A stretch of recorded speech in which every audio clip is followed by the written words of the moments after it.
Welcome to the Pirates Digital Media pregame show, where tonight it's NJCAA women's basketball. North Central Missouri College Pirates welcoming Highland Community College. The Scotties come in out of Highland, Kansas. I am Rick Cole, and we're glad you're here with us today. But before we go any further, let's point out that tonight's men's game, North Central versus Quincy, Illinois Reserves, has been canceled for tonight, so our game with Highland in women's play is our only game tonight. That being said, let's look at the Highland Community College Scotties. They are 5-12 overall, members of NJCAA Division II Region 6 and the Kansas Jayhawk Community College Athletic Conference. Their head coach is first-year head coach Tana Coleman, assisted by Alina Wilson. Highland comes in at 5-12 on the year, but this is a team playing some pretty good basketball. They have won 2 straight.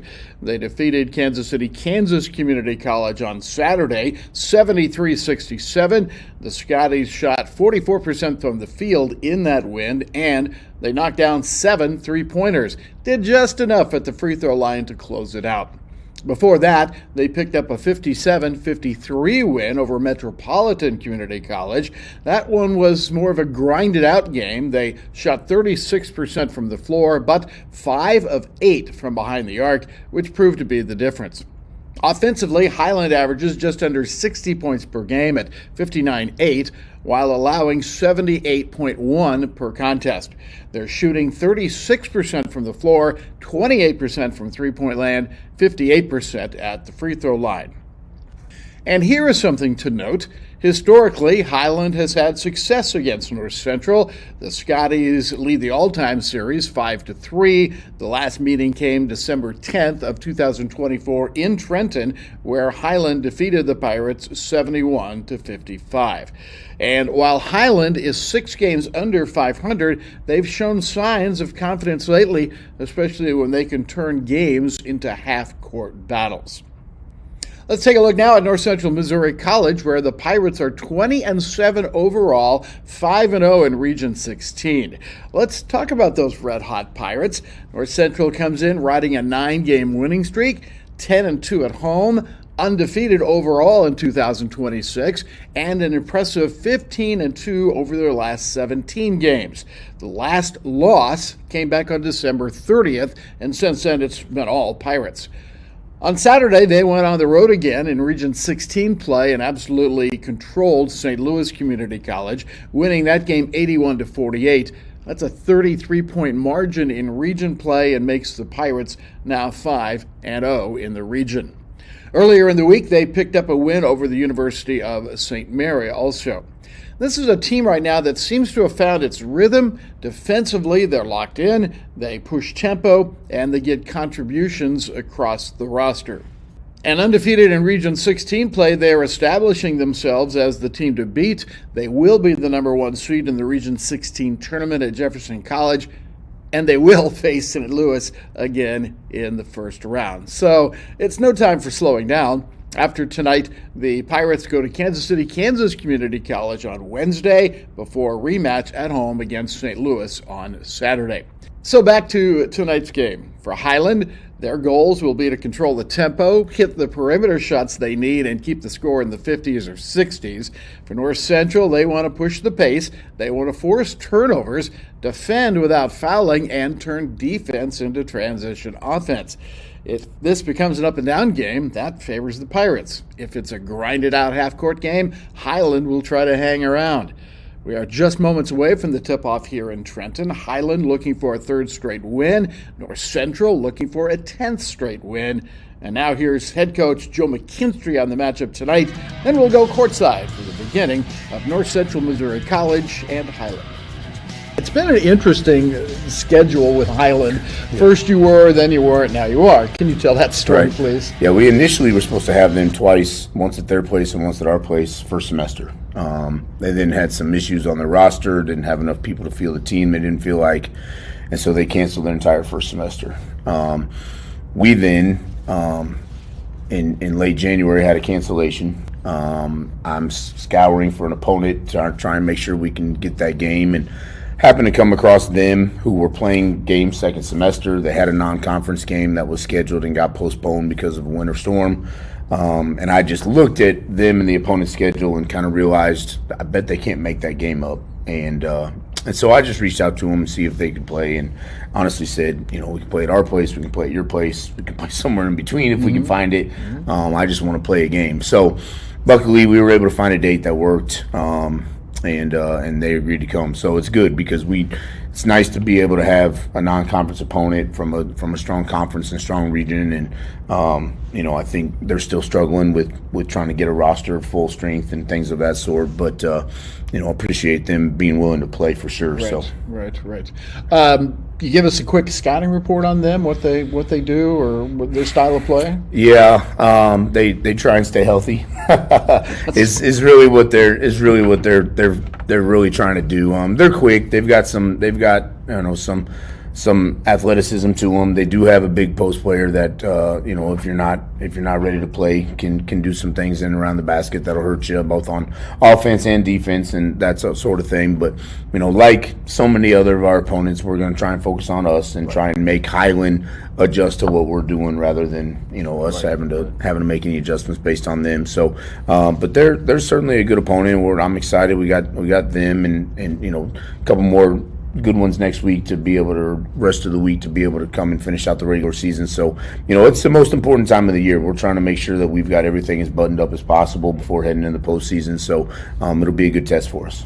Toward that end, tell me a little bit about the growth of this team, because I've said it on the air. I think that this is a much different team than the first week of competitive play. Yeah, we I think we had buy-in the whole season. Everybody's been fantastic. Willingness to do what Coach Ariel and I are asking them to do, as far as X's and O's and things of that sort. I just think honestly, it's just the growth of them continuing to work, but also get more confident and comfortable with how hard they're working. Right. And we talk a lot about be uncomfortable until uncomfortable becomes comfortable. And it might sound a little silly at first, or even have to say it a couple times to understand if it makes sense. But we try to ask them to do things that maybe they've never been asked to do before, or do it for an extended period of time compared to something they've done before. So they've done a phenomenal job with that. And I just think it's they've grown as a group, they've grown as individuals, and hopefully we continue to put ourselves in a position that we, can use that as a good run for the postseason. Right. Not to tell any tales out of school, but Lexi Burns will be our halftime guest, and I kind of asked her the same thing, and she really thinks that the Florida trip really had the team come together. You agree with that? Yeah, I mean we played really well. Honestly, I think the week leading up to that, we had finals week. We didn't play any games, and we were able to practice, and at that point we needed practice time. And so we were able to have practice time. We then had a game with Neosho the day before we left for Florida. Girls did a great job with what we were trying to do and accomplish with the Neosho game, and I think that kind of jump-started a little bit of some confidence and understanding of what we really want to do, and really just confirmation that we're capable and we can do this. And so, then we went to Florida, and I think our conditioning really helped us out. Obviously 3 games in 3 days, really tough, and played some really good opponents down there. And the girls rose to that occasion. They challenged themselves. We had a great overtime victory against a ranked opponent. And quite honestly, when we were tired or when we had opportunities to maybe falter and let one slip away, they just refused to do so. And I think a big part of that was just building the confidence, but also, just how hard they've worked. And we talk a lot about that, is we're not ready for this moment in any given game because we talked about it yesterday, or because we know the game plan and we know what, the other team's trying to do. We talk more about, hey, the work you've put in for the last 3 months, the last 4 months, this is what has put you in a position that you can handle this. Sure. And so, I think them just really buying into that, and really more than anything, just buying into themselves and each other. And we've got a lot of really good pieces. There's got a lot of girls that can do a lot of different things. And when we put it together, obviously it's an awfully important aspect for team having success. Right. Well, if Florida was that much of an impact, thinking about maybe Italy or the South Pacific next year? What do you think? No, we hopefully we'll be back in Florida. It's honestly, I wasn't sure what to make of that trip heading into it. I hadn't done that in the past in any of the coaching positions I've been in, and so I knew obviously it's after finals, and quite honestly, most people are at home at that time. And when you've got a young group and a lot of new faces and playing for a new coach, any break and any time off is certainly something that can be a positive for them. But at the same time, obviously going south, and we didn't have the greatest weather down there, so it's not like we got to go to and we did make a trip to the beach in which the girls literally got their toes wet, and that was it. But I'm sorry, the thought of you in a Speedo just really not. Yeah, no, that wasn't happening. And matter of fact, nobody was in a bathing suit, and everybody, the day that we went to the beach, I think I'm the only one who didn't purchase a sweatshirt. Is that right? While we were there, because it was chilly and it was cool. But it was fun. The girls, we have a great group. They, that's one of the best things about basketball aside. When you have a team that gets along, enjoys one another, Absolutely. because our season is so long, our practices, our travel, all that stuff, we play so many games that, when you have a group that gets along and enjoys one another, it's a huge part of your team being able to have success. So, luckily, they're a fantastic group and they enjoy one another's company, and I think that's obviously a big part of them coming together on the basketball court as well. Every piece of land has a story, written by those who work it, like the Caggianos, who are brewing their own legacy, or the Wrens with their drama-free plot, tranquil and serene. The Upshaws, they DIY all the time, while the Nelsons play lead in their own adventure, 150 years in the making. There's a story in every piece of land. Run with us and start telling yours. Hi, this is Joe McKinstry. I'd like to thank you for your support. Stay tuned. Tonight's tip-off is coming up soon on Pirates Digital Media.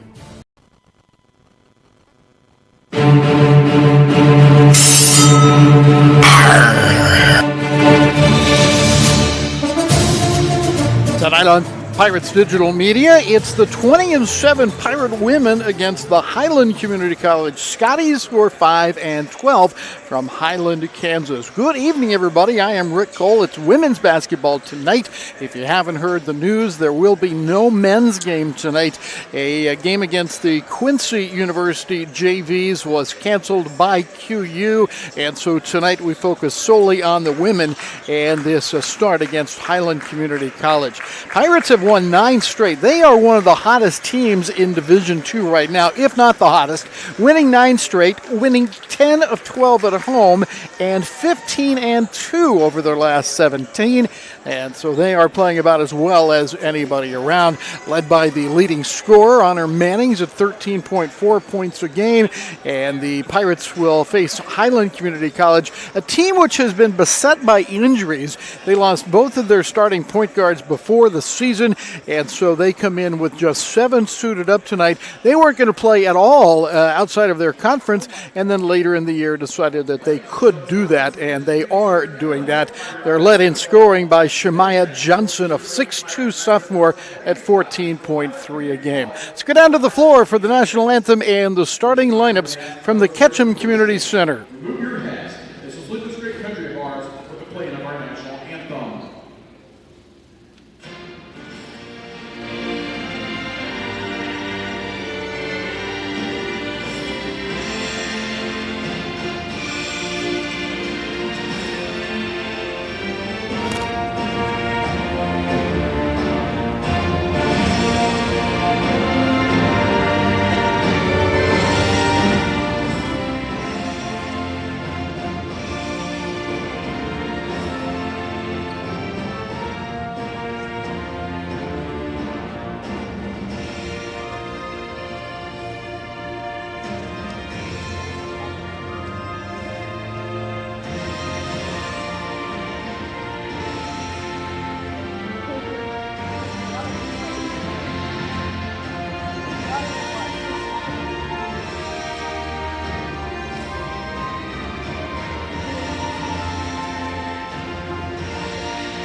for the Lady Scotties. At guard, 5-foot sophomore, number 1, Mariah Tucker. At guard, 5'7" freshman, number 11, Brittany Jones. At guard, 5'6" freshman, number 15, Tammy Dollinghouse. At guard, 5'8" sophomore, number 23, Eden Merrill. And opposing 6'2" sophomore, number 35, Shemaya Johnson. Head coach Lady Scotties is Janet Coleman, assistant coach Christina Wilson. Now we're going to be for the starting lineup of your Lady Pirates. At guard, 5'7" sophomore for Lancaster, number 1, Cindy Asherman. At guard, 5'7" sophomore for Lakeland, number 3, Keely Haynes. At guard, 5'7" sophomore from St. Joseph, Missouri, number 4, Honor Mannings. Guard forward, 5'10" freshman from Chillicothe, Missouri, number 21, Liz Oliver. And a 4 to 6-foot sophomore from Mount Vernon, Texas, number 32, Taylor Morrison. Head coach of the Lady Pirates is Joe McKinstry, assistant coach is Arrow Houston. Referees in tonight's game, David Kearns, Cliff Dunlap, and Andrew Robertson to referee the matchup between Highland Community College and North Central Missouri College. Pirates last week were ranked number 21 in the nation. The new rankings with the holiday today don't come out until tomorrow. Expect the Pirates to move up. And Highland Community College, well, at 5-12, they're just trying to kind of get through this season, not have too many other people get hurt, and possibly continue their good play here late in the year when they have won 2 in a row. The negative side of that coin for the Scotties, they are 0-6 on the road, so they have a tough time winning on the road, and this is one of the more difficult places to play in Division II. It'll be Shemaya Johnson at 6'2", jumping up against Taylor Morrison, and the Scotties, dressed in those navy blue and gold uniforms, move from left to right at the Ketchum Community Center. I am Rick Cole, our director today, Aiden Snyder. Tucker with the baseline jumper, no good. She is 5 feet tall, full of energy. She isn't really a great shooter, but she handles the ball a lot of the time. Liz Oliver on the run. She hits her first shot, and the Pirates are out early. Pirates have played man-to-man, I believe, every minute of every game this season, and that's what they open up in here. Good bounce pass to the baseline, nearly went through Jones's hands, and apparently it did. Brittany Jones lost it out of bounds. Our videographers tonight, Nolan Parton, Guillermo Gomez, Riley Everett, and on our fan cam, John Godbot. There's Mannings, Honor Mannings, the leading scorer, hitting her first shot, and the Pirates in business here early. Tucker draws Bean and hands off to Dollinghouse. Gets inside, gets past Taylor Morrison, and lays it in. I was talking to her before the game. I had seen when watching their video that she is really smooth going up from the left side of the lane when she gets in close. That's a foul that will send Oliver to the line. So I asked her, are you naturally left-handed? She says, no, I'm not naturally left-handed, but everybody keeps telling me that I'm really good with my left hand, and she was on that drive a moment ago. Liz Oliver to the line as the foul was called on Shemaya Johnson, and Oliver has her third point. A 65% free throw shooter from the line. Liz, just a sophomore. That one apparently did hit the iron as they allow it to stay in play. And the Pirates have a shot at it until that one slips through the hands of Mannings. So Dollinghouse and now Tucker across midcourt. Tucker is from Durham, North Carolina, and Wake Tech Community College. She transferred. Eden Merrill, number 23, gives to the wing and then down low to Johnson. The Pirates will take advantage of the miss with Oliver running down the floor, and Oliver challenging the 6'2" post and getting it to go. So Liz Oliver, a very hot start with 5 of the Pirates' 7 points. Joe McKinstry in his first year as the Pirates head coach. There's that backdoor cut again. They tried it a little bit ago. This time it hits a Pirate, most likely Manning's, before going out of bounds. Johnson comes out, and Zoe Clark, a left-hander, comes in. They're trying to get the Scotties where they want them. If you are not aware, a Scotty is a type of a dog, and so their mascot is the Scotty Dog. And that'll be a foul on Tucker, who was a little late getting there, and Keely Bean had intercepted it. Second team foul. So the Pirates, up by 5, will have the basketball one more time. They have yet to make a substitution. Oliver feeding inside. Morrison has it blocked by Zoe Clark at 5'7". Clark just off the bench, her 4th block of the year. Plenty of time on the Pirates shot clock.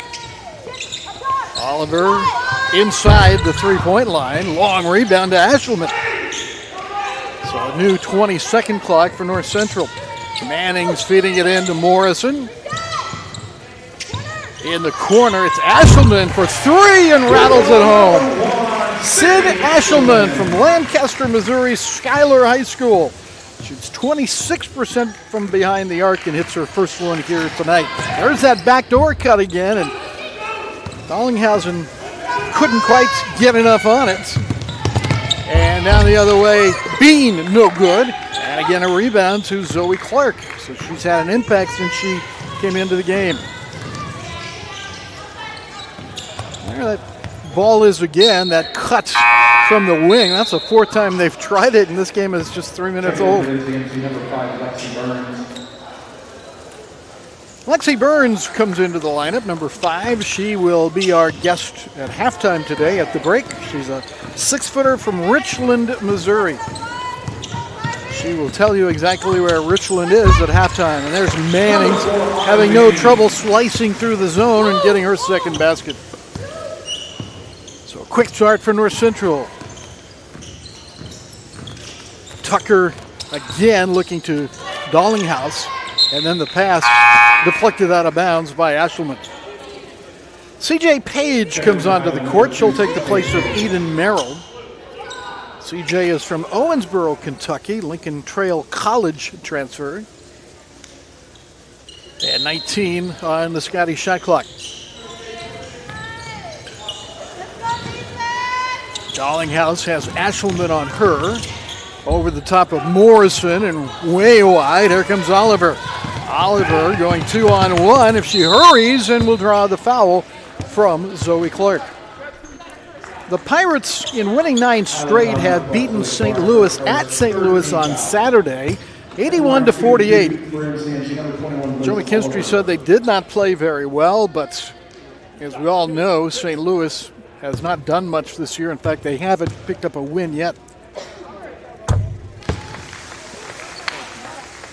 Last week, the Pirates beat the University of St. Mary on Tuesday. But on Wednesday, things get a little tougher.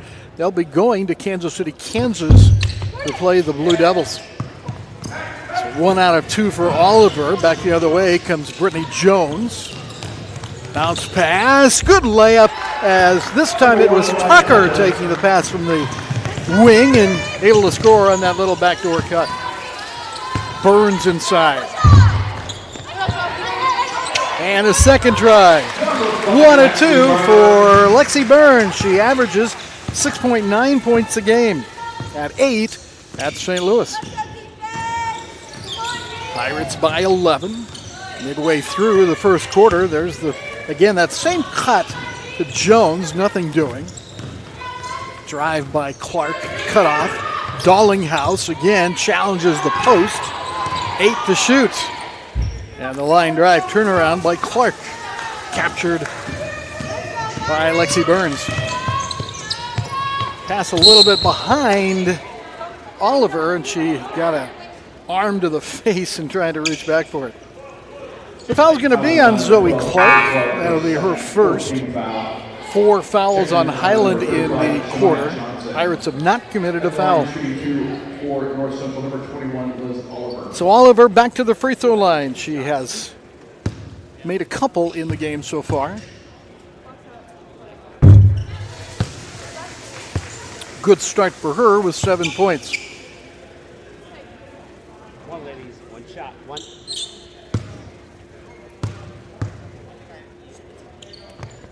And Liz 2 for 2 on that trip. An education major from Chillicothe. Liz has 2 baskets and 4 made free throws. Shemaya Johnson, the big post, is back in. The leading scorer on the season for the Scotties, as loading up that one, that'll be a 2-pointer for CJ Page, is a young lady who only has played 3 games. Leilani McNeil played 3 games, averaged over 14 points a game, and she is still listed in the scoring column as their leading scorer. They have a couple of others real close. Johnson at 14.3. There's another shot, and Johnson is on the board. Bean, great penetration, setting up Burns. And Lexi has 4 points.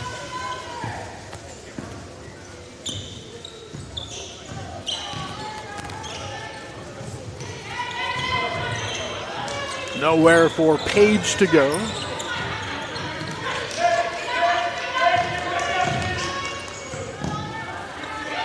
Tucker covered by Bean. Page takes the handoff. 7 to shoot. She doesn't take many, and Tucker is off the mark with that one. It'll bounce out of bounds. The Scotties are 4 of 10 at this point. The Pirates are 7 of 12 from the floor. Highland has turned the ball over 3 times. The Pirates have turned it over once. And as Joe McKinstry goes to work on the sidelines, we will take a break from the Ketchum Community Center in Trenton.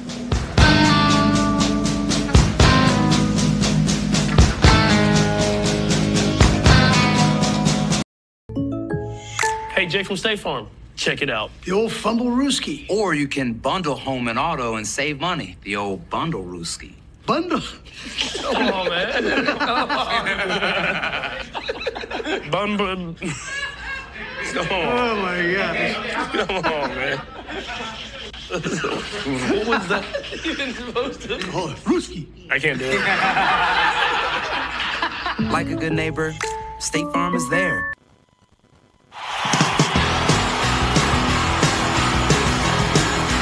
Pirate basketball tonight. Remember, there is no men's game tonight as Quincy University's JV have canceled on the Pirate men tonight, so they don't have a game until Saturday. They altered their practice plan a little bit today. They did individual shooting in order to be ready for that matchup on Saturday with St. Louis. Jeremy Esri said they played very well in their win at St. Louis, and we'll see the Archers come Saturday in a women's and men's doubleheader here from the Ketchum. Peyton Johnson, 33, is in, along with Addie Hankey, 13, and Delaney Richards, 22. Long one from Hankey, and she puts it in. Addie Hankey averaging 9.6 points a game, shooting 28% from behind the arc. Tucker making a move, cut off by Hankey. Spinning in, it's Jones. And taking the shot over Peyton Johnson, but there is Shemaya Johnson using that great size underneath. She had 19 points and 10 rebounds against Kansas City, Kansas on Saturday. Hankey penetrating. Richards on the perimeter. And threw it right to Johnson. As if she intended to put it right on the money, which she did, only the wrong jersey. CJ Page handles the ball, and stepping in on her will be Ushman. Laney just into the game as well. Ushman picks up her first foul, and that's the first foul against North Central in the game. Pirates will be in the bonus on the next Highland foul. Johnson stepping out. There's that cut again inside, and a beautiful kick out to the corner for 3. Well done by Highland as Brittany Jones hits for her first points. She averages 13.5 points a game on 37% shooting from the arc. That's in the top 50 nationally. And there's a steal, almost a steal, and it'll belong to the Pirates after Brittany Jones knocked it out. Checking for Highland number 23, Eden Merrill. Merrill is back in, and this time it'll be Dallinghouse that comes out. Nope, check that. It will be Tucker again who comes out. And the 2-3 zone is what Highland stays in here against the Pirates. Oostman has been working more and more on that three-pointer, and boy, I'll tell you what, it is really paying off for her. She is shooting the three well. I'd love to see her first half games and her second half games and compare her shooting. She has really worked hard. Dallinghouse and Delaney Richards. Dallinghouse with that left hand again. Richards gives way to Johnson, and Shemaya Johnson has half a dozen points. Under 2 minutes to play, first quarter from Trenton, Missouri. Thank you for joining us, Scotty fans. I think I'm right when I say this, but in the Jayhawk Conference, you have to pay to watch the streamed video. I did notice, at least on Highland's site, that they don't make you pay for the on-demand video, which I think is a nice thing. I've never been a big fan of the pay-per-view. Just so much stuff that can go wrong. And then you got people angry and upset, and you just don't need much of that in the world. Good position by Johnson, but she let it drop out of bounds. Peyton Johnson. Our on-site producer is student Nick Stewart. Aiden Snyder is our director. On our replays, Alejandro Somoza. You saw one right there, and it looks like a timeout going to be taken by North Central. It's just a short one, so we'll stay right here. Coming up having happened this week, North Central Missouri College inducted students into the Eta Mu chapter of Phi Theta Kappa National Honor Society membership. That happened at the Savannah campus. New members include Gracie Williams of Rosendale, Missouri, Caitlin Clark of Savannah, Navia Larison of Savannah. Students were honored and recognized for the first induction ceremony held at the Savannah campus. Here in Trenton, 47% shooting by Highland and 64% for the Pirates. Pirates have twice as many rebounds as Highland, 10-5, and lead it here by 10. Nowhere for Jones to go, trying to go inside to the post. It's knocked away by Taylor Morrison, who's back in. Morrison is 6'1", Johnson 6'2". A couple of Texans going at it down low on the blocks. Nowhere to go, and finally they're just going to bounce it off Peyton Johnson and throw it in again. Minute 30 left in the first quarter. Still having trouble getting it in. Oh, there's Dallinghouse popping open and hitting the little jump shot underneath. So Cammie Dallinghouse has 4 points.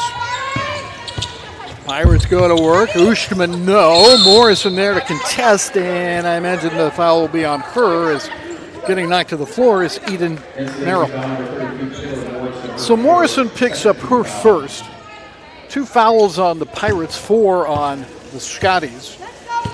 And Highland Community College has the basketball share. They are an NJCAA Division II school playing in the Jayhawk Conference.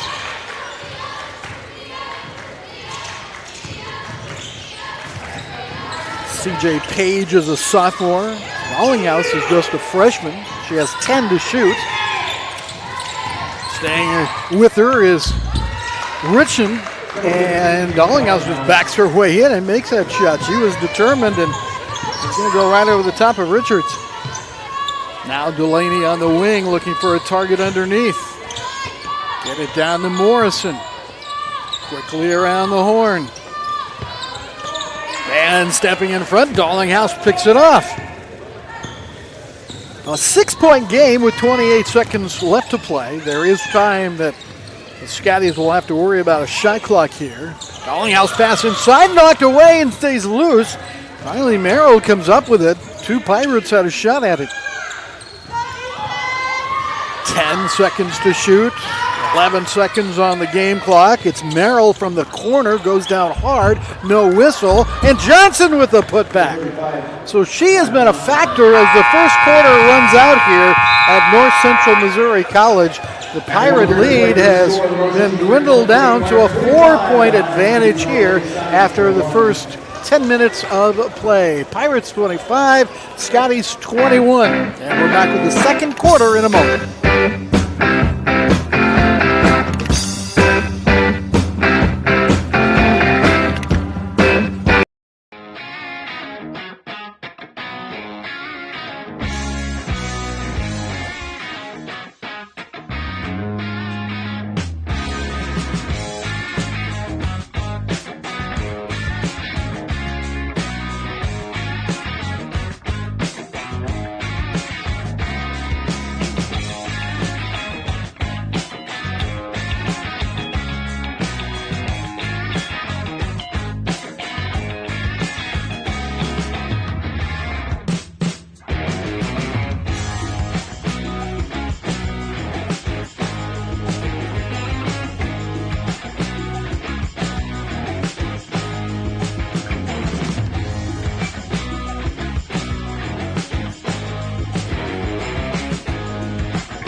North Central opens the second quarter with a 4-point lead and the basketball. Peyton Johnson from outside, and that answers the call for the Pirates. Peyton Johnson. Her first points in the game.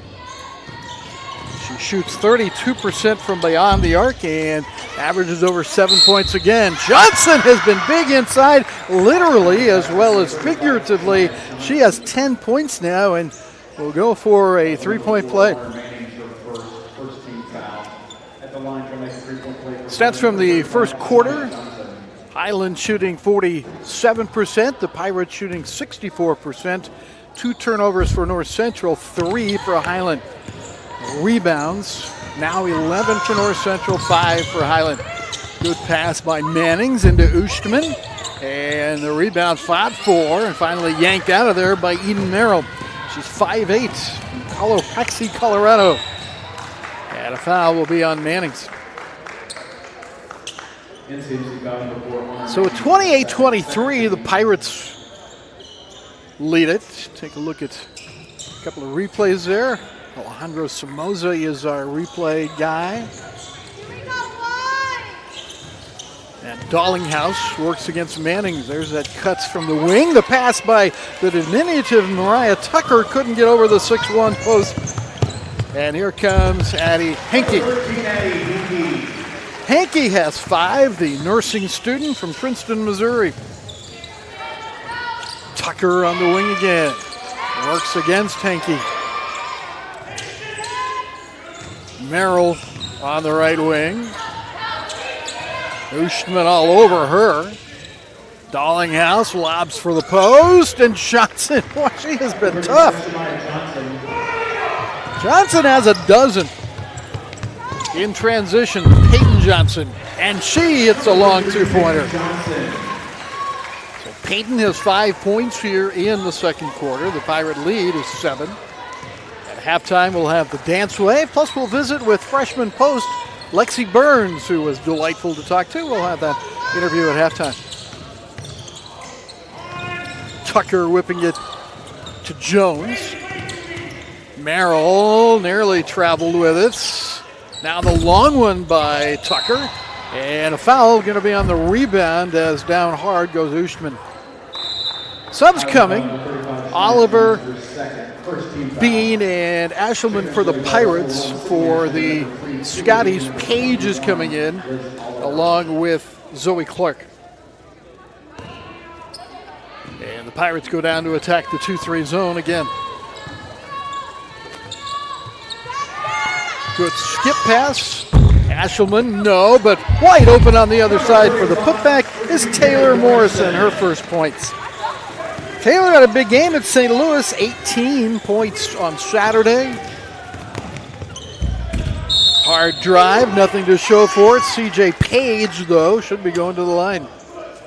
And the push is going to be on Ashelman. One foul on Sydney Ashelman.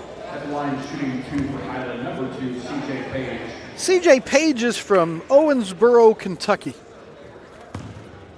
If I'm not wrong, that's also the home of Kentucky Wesleyan University.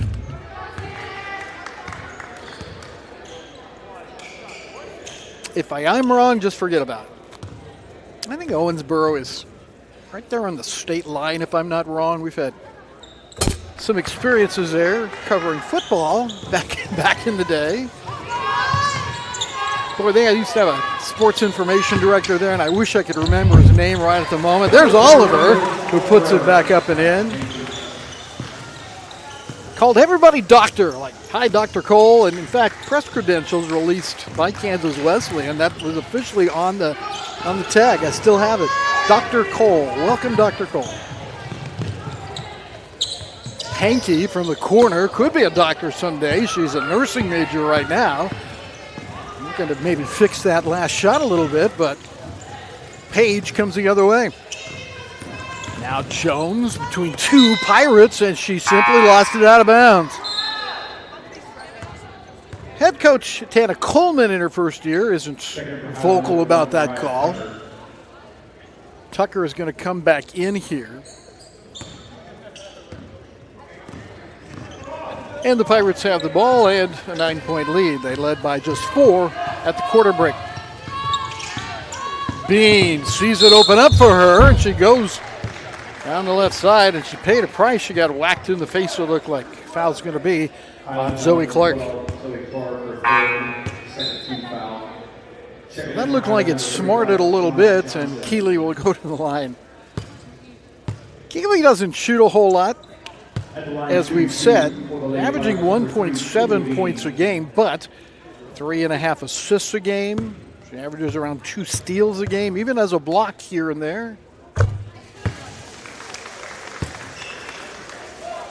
Has struggled at the free throw line this year, shooting 38%, but good on that one. A 2 for 2. It looked like she wasn't sweating it at all.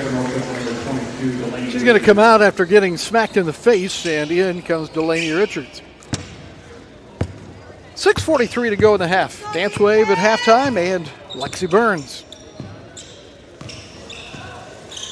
Tucker all the way down, throws up one and hits that one. Mariah Tucker's 4th point.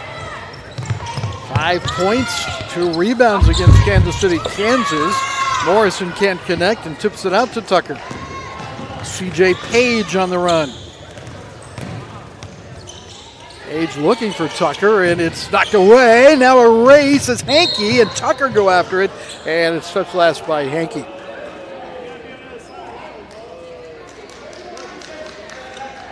Someone's got to throw it in, and it will be Tucker looking for some help now.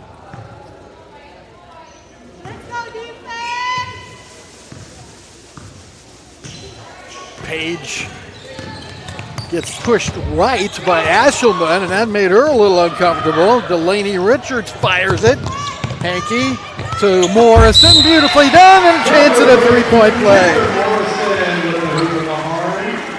Taylor Morrison there, but it was Hankey that made a beautiful pass in transition, and Taylor laid it in, and it was fouled.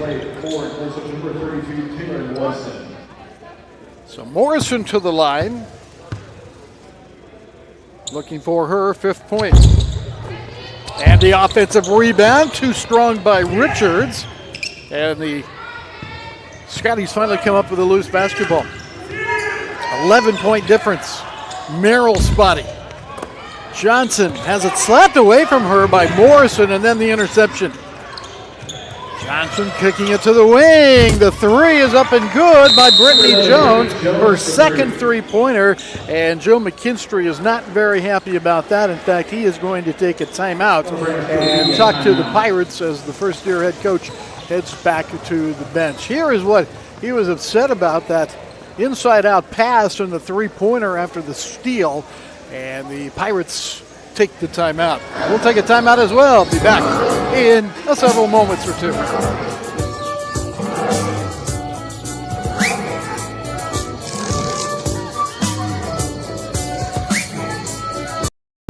Caitlin Clark from the logo. You know, life would be easier if I could do everything from the logo. Allow me to assist.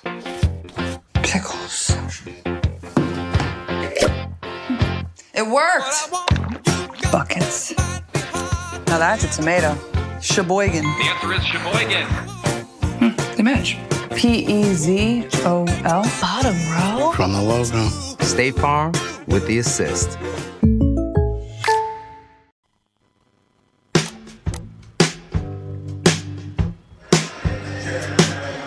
.532 left in the half, and Highland shooting 48% from the floor. The Pirates 56%, but Highland hanging right in there with the 20-7 Pirates. 2 of 7 from three-point distance for Highland, and the Pirates 4 of 7. Pirates have hit 6 of 9 free throws. Highland 2 of 3. And that's where we are here midway through this second quarter. There's another interception by the Pirates, and Joe McKinstry is having an out-of-body experience on the bench, only to have Oliver step in front of that one. And so the Pirates give away, and they take away, and now they kick it out of bounds. Nope, it was going to be a Scotty that kicked it out of bounds. Well, baseball and softball play on Saturday to open their seasons. Baseball team will be traveling to Branson. They'll be playing Ellsworth. Opening day for softball, also Saturday at Southern Arkansas University. Here are the Scotties on the run. Nice layup by CJ Page. And she did it over a taller defender. CJ 5'5", a sophomore. Henke penetrating and getting it to Oliver, who finds Ashelman a little bit short. And on the rebound, a jump ball going to be called. So Morrison leaves CJ Page on the floor and just walks away knowing the situation. And I think CJ's fine with that. She's ready to go with 4:37 to play in the half. Dollinghouse has been impressive. Doesn't quite have enough reach on that one. And it hit the supports above. And will be Pirate basketball. We have just one more doubleheader in our basketball season, and then guess what happens a week from tomorrow? Let's think about that for a moment as Henke comes across.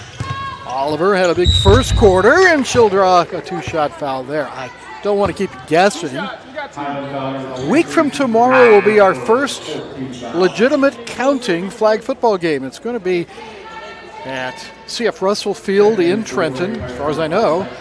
And it's going to be a 6 o'clock start. They've announced that now. 6 o'clock next Tuesday, the opening of flag football. First game ever for the Pirates in women's flag football. And it will also be here on Pirates Digital Media. Heck yes.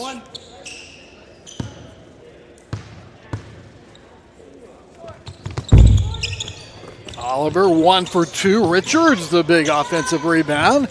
Liz goes to work again. This is Henke. Long rebound to Dollinghouse. 7-point game. And stepping on the sideline is Brittany Jones.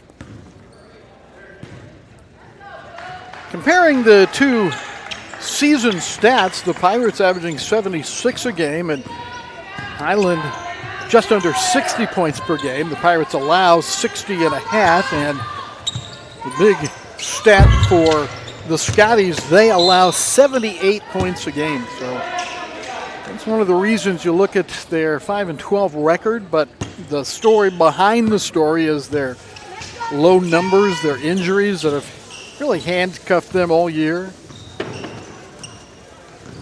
Tucker works against Henke. She's not afraid to go all the way, and Addie waiting for the rebound. As Burns on the other side of the lane, but they're going to call Addie for carrying the basketball with 3:41 to go in the first half. So back to our schedule here real quick on air. On Saturday, our doubleheader begins with the tip-off of the women's game at 1 o'clock. Our airtime will be around 12:40. Men to follow. And then on Tuesday, the 24th, a week from tomorrow, flag football against Kansas Wesleyan.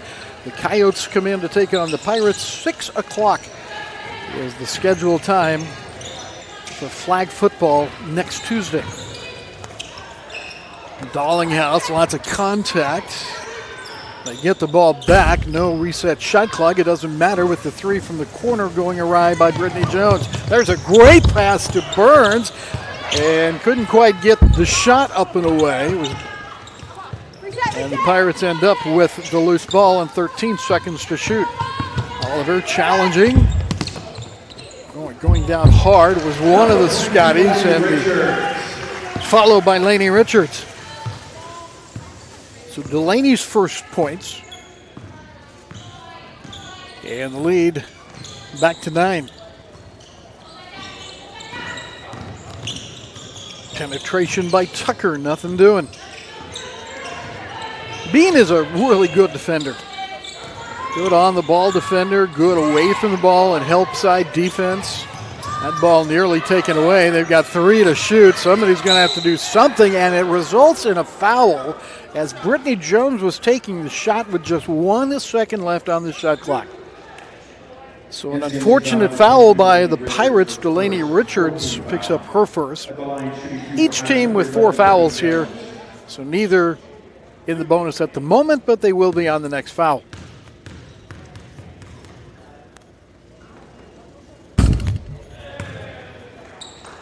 Jones is a 73% free throw shooter. She had 19 points, 4 rebounds, 3 steals against Kansas City on Saturday. Scotties also beat Metropolitan last week by 4. 1 of 2 for Brittany Jones, 7 points in the game.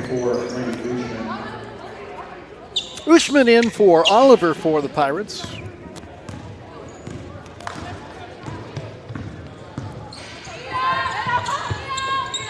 Burns, Bean, Ashelman. And right into the hands of Delaney Richards. Doesn't get any nicer than that for Delaney. She has 4 points. Pirates have led from the outset as we have 2 minutes left in the half. Tucker against Bean again. That pass loose near the sideline, and it was touched last by North Central as C.J. Page took a pretty good shot, knocking her out of bounds.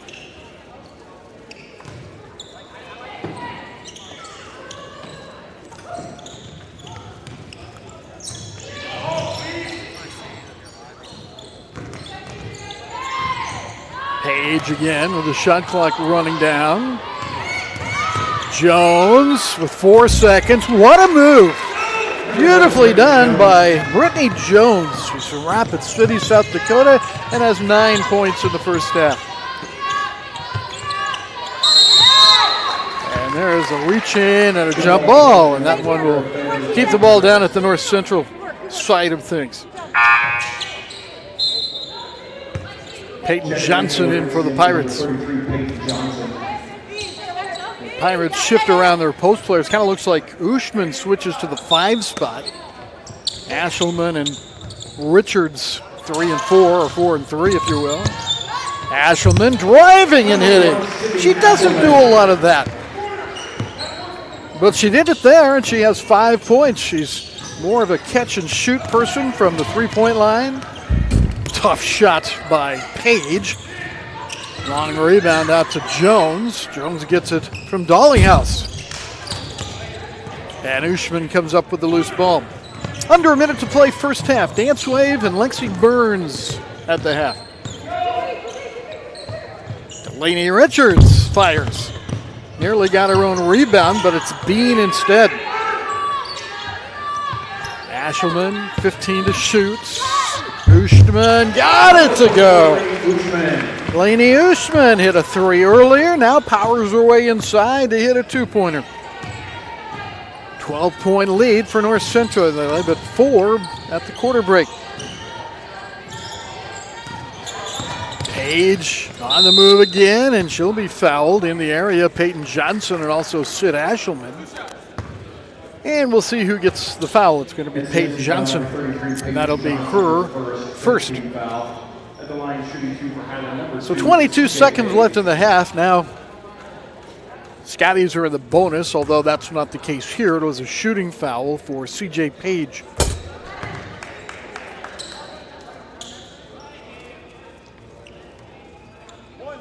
Page looking for her 8th point.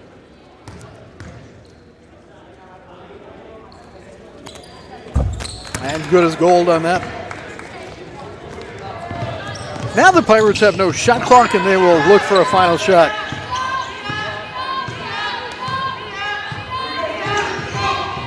Bean switches places with Richards. Johnson, Richards, Ushman, Bean, and now Ashelman.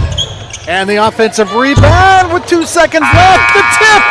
With under a second left, it won't go.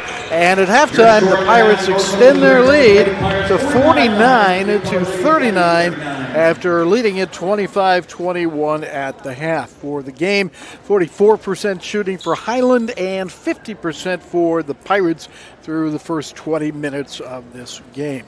Our producer on site today, Nick Stewart. Aiden Snyder is our director. And on replays, Alejandro Somoza. Our camera crew, Nolan Parton, Guillermo Gomez, Riley Everett, and John Godbout are all on our cameras today.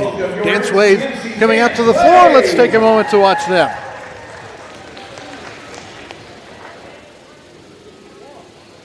They are Captain Tori, Co-Captain Molly, Emma, Hannah, Sadie, Gia, Kate, Wayne, and Iris. They'll be performing to Rock This Party, choreography by Jillian Helton under the direction of Coach Stephanie.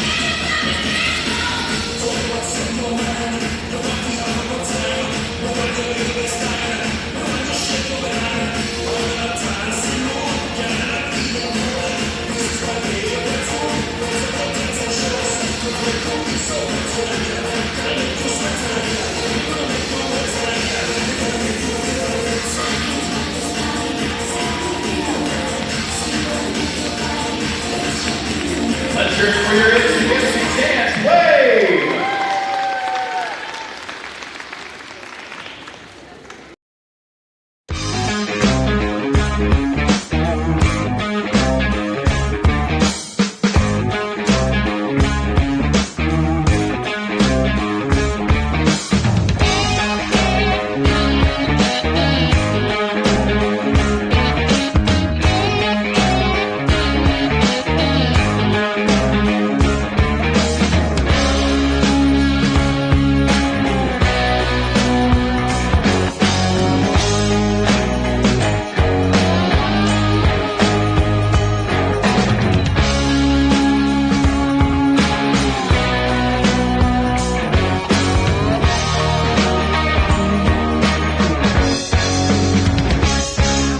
Pirate gear at the new NCMC campus store located inside the new Student Center on campus.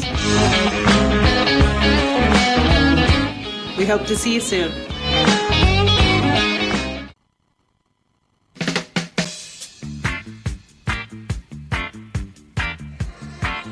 Pirates lead at 49-39 at the half. The president of North Central Missouri College, Dr. Lenny Claver. Our PA announcer here at the Ketchum Center tonight, Philip Wilson.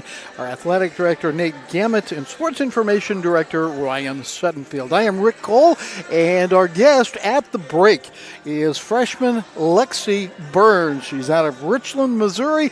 Let's take a moment now to get to meet Lexi Burns.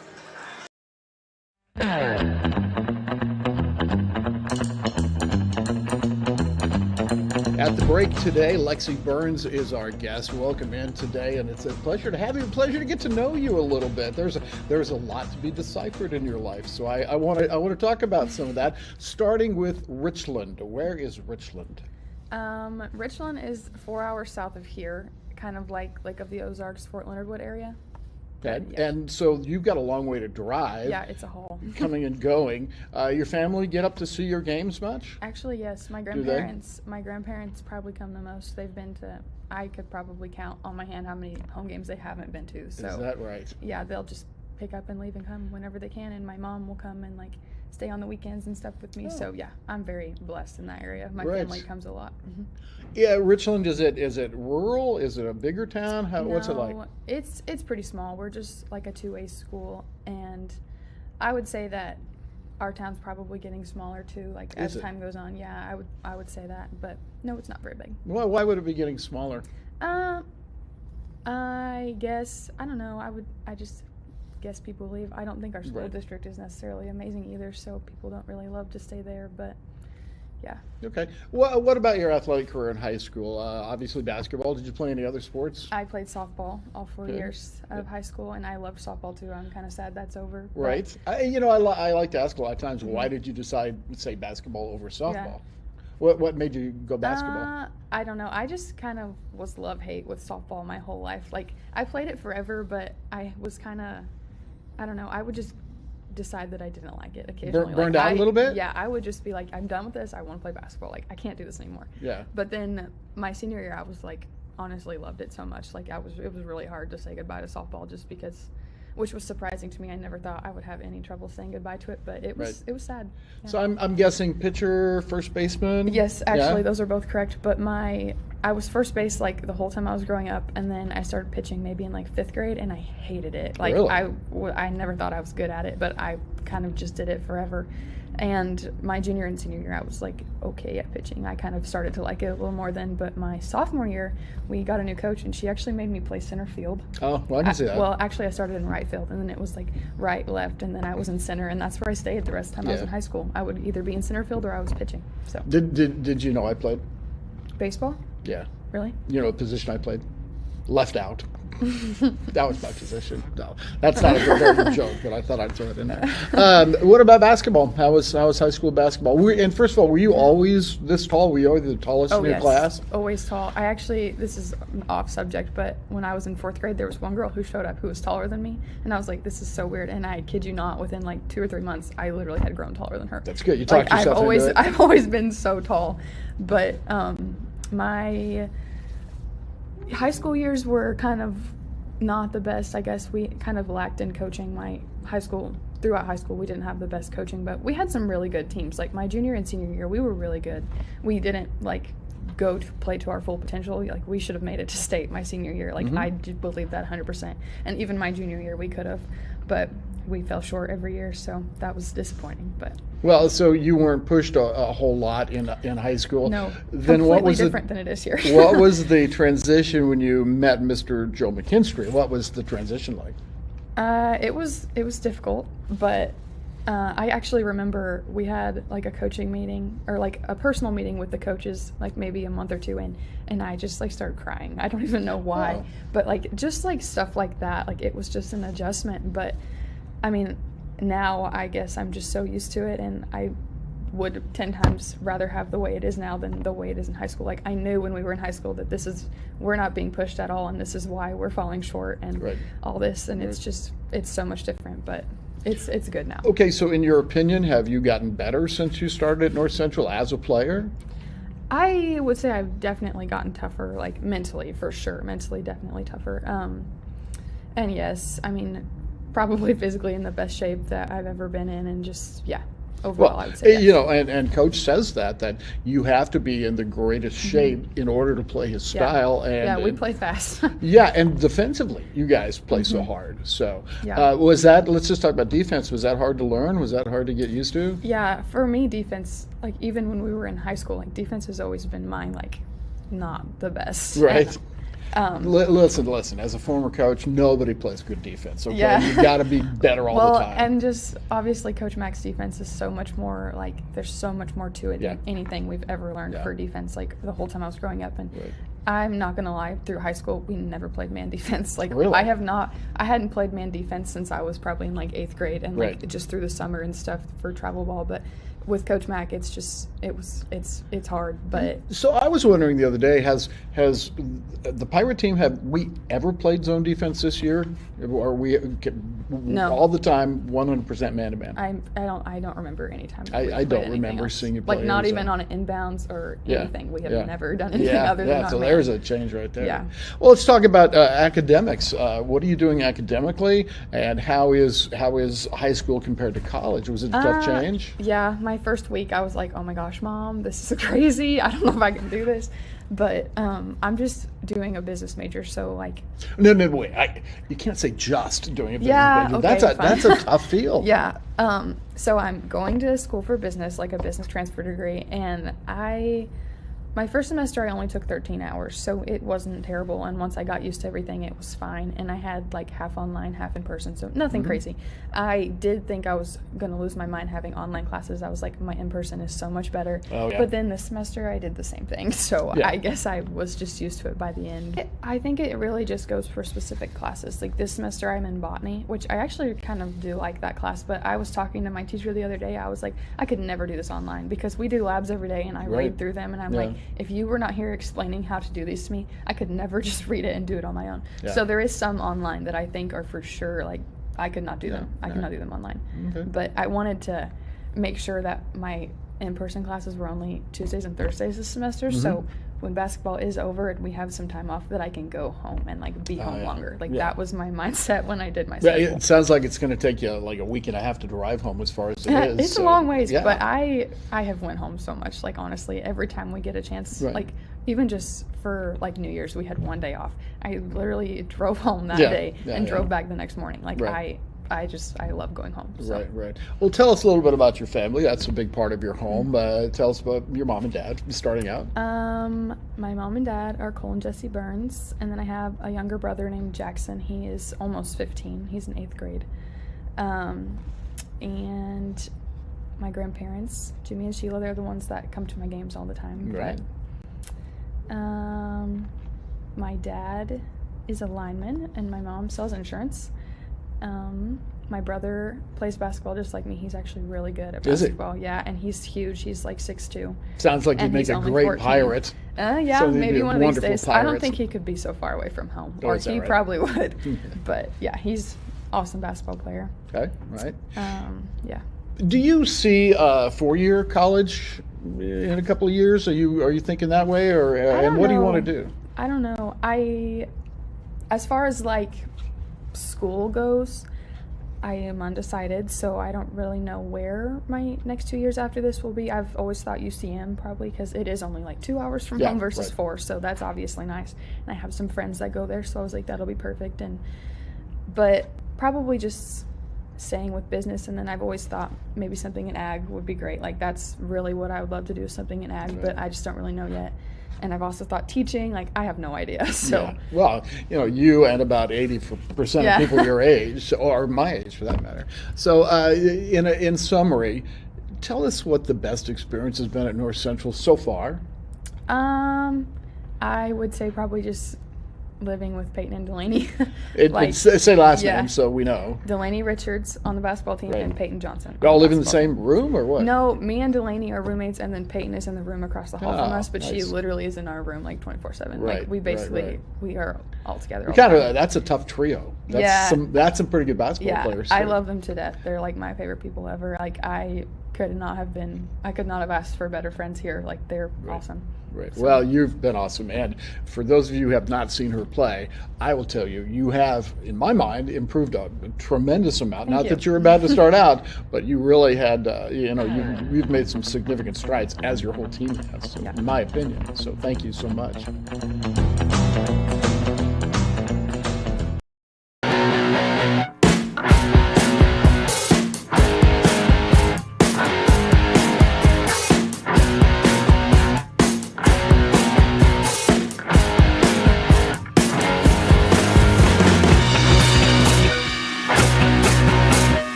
Our thanks to Lexi Burns for spending time with us last week with that interview. Pirates lead here by 10, and let's take a look at some of the stats here from the first half. I'll tell you what, let's do it this way. You look at the team stats, and I'll tell you about the individual stats, where 12 points is the leading individual scorer. That's Shemaya Johnson, 12 points on 6 of 8 shooting, along with 5 rebounds. 9 points for Brittany Jones, 6 points for Cammie Dillinghouse. The Pirates have 11 points from Liz Oliver. She went 3 of 5 from the floor and 5 of 8 from the free throw line. And then you've got 4 girls with 5 points and 4 with 4 points. That's some pretty good, what do we call that, schooling when fish swim together? So here's the list of the 5-point scorers. Sid Ashelman, Delaney Richards, Lainey Uchman, and Peyton Johnson. And the 4-point scorers are Honor Mannings, Taylor Morrison, 4 for Lexi Burns, and 4 also for, I say Delaney Richards, but I think I said her once before. In any case, that's kind of the outline of the scoring here in the first half as we get ready to go back to action in the second half. And the Scotties will have the basketball first, down by 10 points. A drive here by their point guard, Mariah Tucker, leads to the 3-point shot by Dillinghouse, and the scramble for the loose ball. Scotties have a reset shot clock here. Tucker against Bean, nowhere to go. On the other side, it's Brittany Jones, and the long rebound to Bean. Ahead to Mannings, and she'll go in for the left-handed layup as Ashelman took a tumble near midcourt and is a little shaken up. She's a little slow to get back into the action. Meanwhile, Honor Mannings has 6 points. Johnson, the 6'2 post, handling the ball with Morrison right behind her. Now Morrison helping out on the drive by Tucker. And Ashelman, sore body and all, gets the rebound. Nice pass ahead. Mannings cruises in. So Honor Mannings scores it, but the pass was made in transition. And the Pirates take a couple of quick baskets to start the second half. Dillinghouse has Ashelman on her. Now Oliver steps in. Nice weak side defense, help side defense. 8 to shoot. Tucker, Johnson with 4 to shoot. That's going to be way short and bounce out of bounds. So the Pirates get the ball back without the shot hitting the rim. Not a very big crowd here tonight, to be honest, on this holiday. No school at North Central today. No school tomorrow. There's an in-service. I think it's safe to say most of the folks here from the student population are athletes who are continuing to practice today and tomorrow. Ashelman from the corner got hit a little bit in the face, but still splashed that one through. And she has 8 points, averaging 8 on the year. Tucker across midcourt. Pirates have stayed man-to-man the whole game. Highland has stayed zone the entire game. Highland has never led. Pirates led by as many as 11 in the first half, and now they lead by 17. So they come out of the gates fast, and again, the Scotties just 7 players in uniform tonight. Their story has been injuries this year, especially at the beginning of the year. Looking for Dillinghouse, but no one's going to be there, and the Pirates will have the ball in the backcourt. So not a great start for Tana Coleman or Alina Wilson, the 2 first-year head coaches. Alana is the head coach, and Alina the assistant coach at Highland. Pirates under a first-year head coach as well. Joe McKinstry, fire from the outside by Ashelman, and Shemaya Johnson there to grab it. Sherman, Texas is her hometown. She's a transfer from Ranger College. Dillinghouse, no, and the rebound knocked into the hands of Morrison. Now Mannings in a race with Merrill, and she's able to win that. So Mannings has come out of the halftime with 6 points, and in double figures with 10, averaging 13.4 a game. Tucker on Bean. Good screen by Johnson and then getting the ball, but not really any place to go with it. Manning's going to get charged with a foul on Brittany Jones' shot. The regional regular season will come to an end on Saturday when North Central hosts St. Louis. Pirate women are going to be the number 1 seed in that 4-team tournament, but they have to go to Jefferson to play the tournament, as do the North Central men. In Region 16, it's now a rotating home site in Division II. Jones has 10 points now.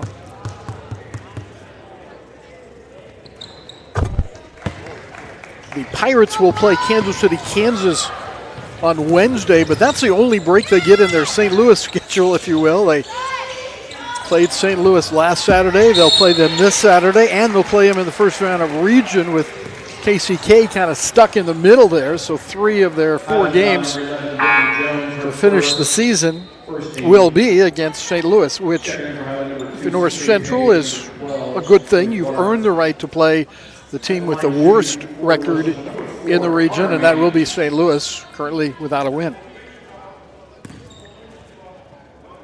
Honor Mannings to shoot a couple. But back to St. Louis, I think that they should get some kind of a prize just for making it through an entire season. They have really struggled in that regard, and I'm not making light of that. They just have had a very difficult time, for whatever reason, fielding a team in the last 2 and 3 years. So we will see them on Saturday. Although they were here for a classic tournament early in the year, they did not play North Central until last Saturday. 1 of 2 for Mannings, and she has 11 points now, and 14 on the Highland shot clock. Our student producer today is Nick Stewart. On our cameras, Nolan Parton, Guillermo Gomez, Riley Everett, John Godbout. Our director is Aiden Snyder, and our replay engineer, Alejandro Somoza, who's looking forward to baseball starting for his team, the Pirates, on Saturday. I can't recall when our first baseball broadcast is, but our first softball broadcast is scheduled, I'm going to say March 2nd. It's the Sunday when they play Hawkeye here at home. And that's going to be a foul on Highland, holding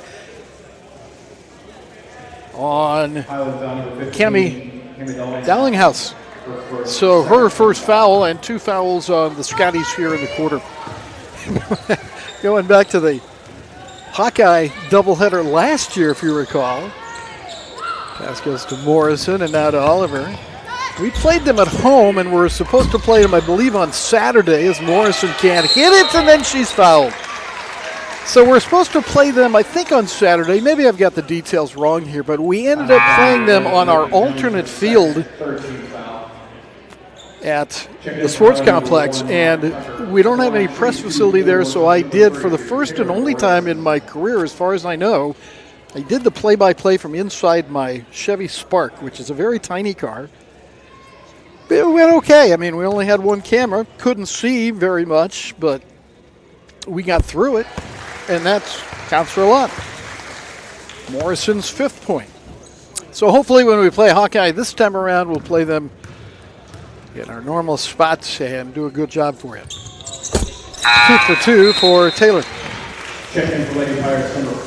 Taylor's parents, Regina and Miles, were here for sophomore day a couple of weeks ago. I guess it's only a week going back to Saturday.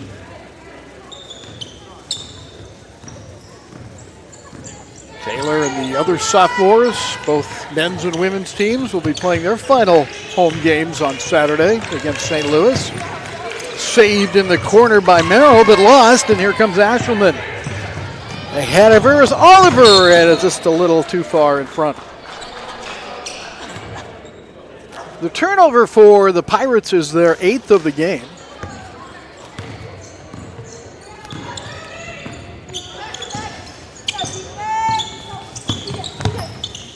Nowhere to go for C.J. Page, and now Dallinghouse works against Oliver and draws a foul. No, change that. It's a travel on Dallinghouse.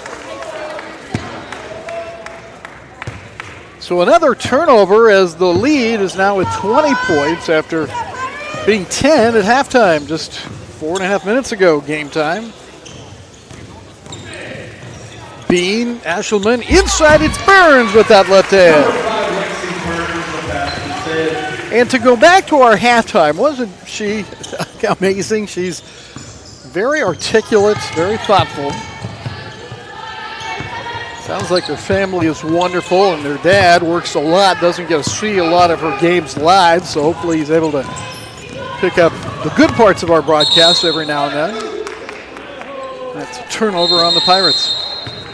Grandparents do come. Her mom comes quite a lot, but her dad doesn't, so we got to stick up for dads just a little bit, I believe. A media timeout here at the Ketchum Community Center.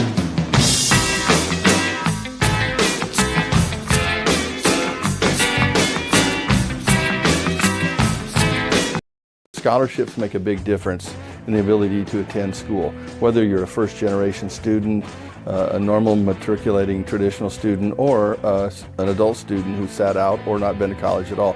Should you have any questions, you can always contact the Financial Aid Office. We're located on the NCMC campus. You can reach us by phone at 660-357-6513, or you can email us at financialaid@mail.ncmissouri.edu. Scholarships help immensely.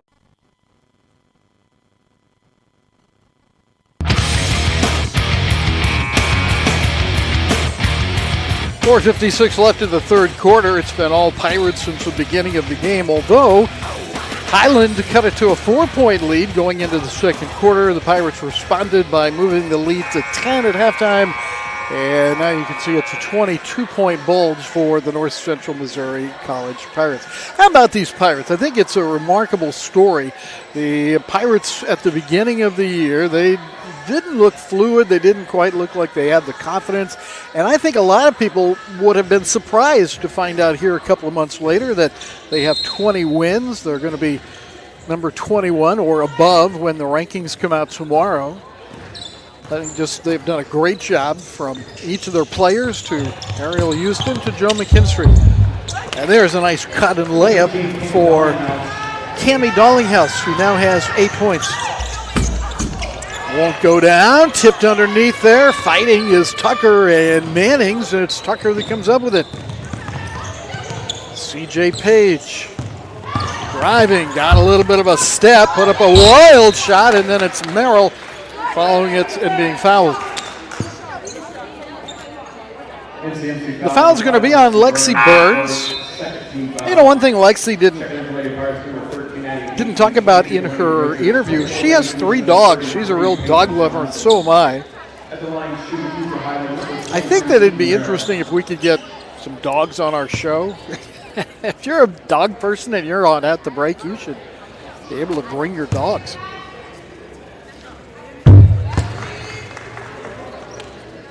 I've been toying with this idea. It's newsworthy maybe for the next 24 hours, but I've been wanting to put a fake rabbit on the pregame desk and at the end of this show admonishing it for being a bad bunny. Is there any comedic value in that at all?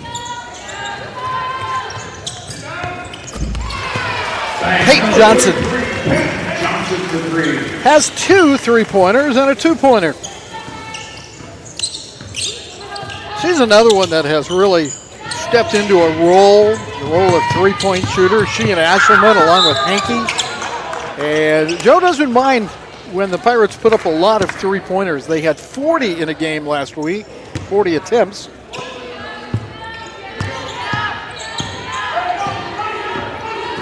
Hankey from Princeton, Missouri. Delaney Richards to Ushtman. There's Johnson coming around the right wing and hitting another one. She can be streaky. So 3 threes and a 2 to get her into double figures tonight. Drive and a foul, as it looked like Burns was the one not quite set as Brittany Jones came hammering her way down the lane. And 2 free throws for Jones. At the line shooting 2 for Highland, number 11, Brittany Jones. Brittany, 19 points against Kansas City, Kansas on Saturday, and another 11 against Metropolitan on Wednesday.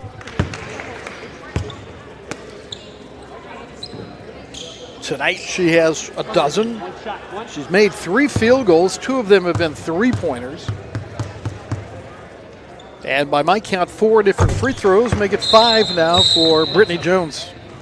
She's out of Rapid City, South Dakota, Stevens High School there. Johnson, the post, comes in along with Zoe Clark. A little pressure by Tucker and Hankey across midcourt.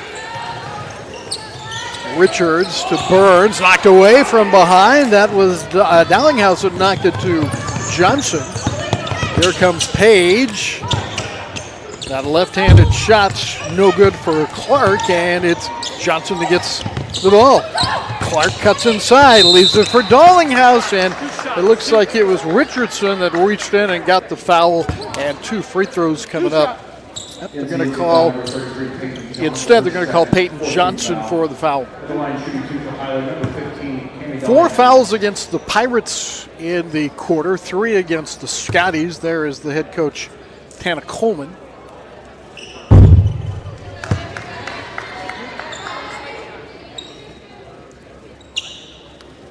Highland has been shooting free throws pretty well. They're 9 of 12 now. And Dowlinghouse has this second one.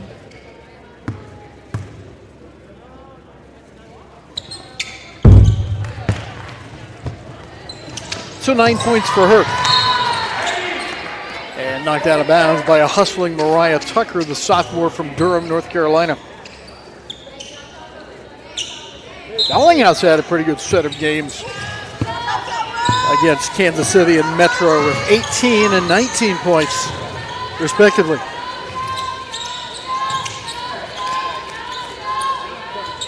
Burns up high and pitches it back out. Oosterman. And again, it's 6-2. Johnson reaches above the crowd for the layup, or for the rebound layup. Clark.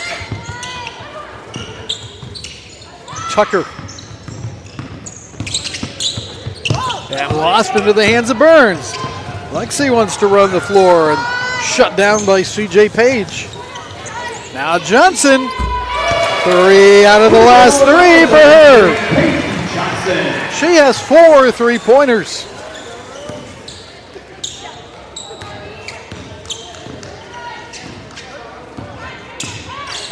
Dowlinghouse picked up by Richards of the Pirates. And she squeezes through, loses control, and Hankey comes the other way. Addie on the run, whips it inside to Burns, who's fouled. Running the floor well are the Pirates, and Burns goes to the line on the foul by Zoe Clark. 4 fouls on Clark, and she's going to come out of the game. Brittany Jones back in. Also back in is Eden Merrill. And Lexi Burns to the free throw line. 73% free throw shooter. And we'll have another one. She has 7 on the night. Cole and Jesse are her parents from Richland, Missouri. You might have heard her explain it's way down in the southwestern part of the state. So she just says it's south of the Ozarks, and I think people generally kind of understand. Love to see her brother play. He sounds like a stud. That one's in and out by Jones, and a foul. Oh no, Jones again. Moved around Oochman and got the angle she needed. So Brittany Jones is having a nice evening with 15 points. Weak side wide open. Here's Peyton again, and this is that one. And a race to the basketball between Delaney Richards and C.J. Page. Here's that follow-up at the other end a moment ago. Taylor Morrison, the starting post for the Pirates, back in. And 1:25 to go in the third quarter. Pirates led by 10 at halftime, 4 at the first quarter break. Johnson turning and hitting. So 14 for her by my count. She's been a force. A sophomore. Ushman to Johnson. Hankey back over to Peyton Johnson. High arcer is a little short. And on the floor, Johnson and Morrison. Finally, it comes out of there, and Highland has it.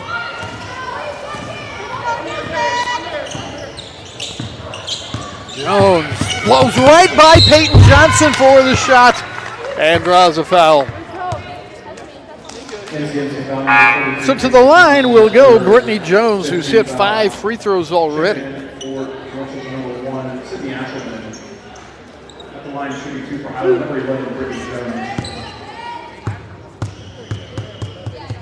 Foul was on Peyton Johnson, her third, and Jones is having a field day at the free throw line.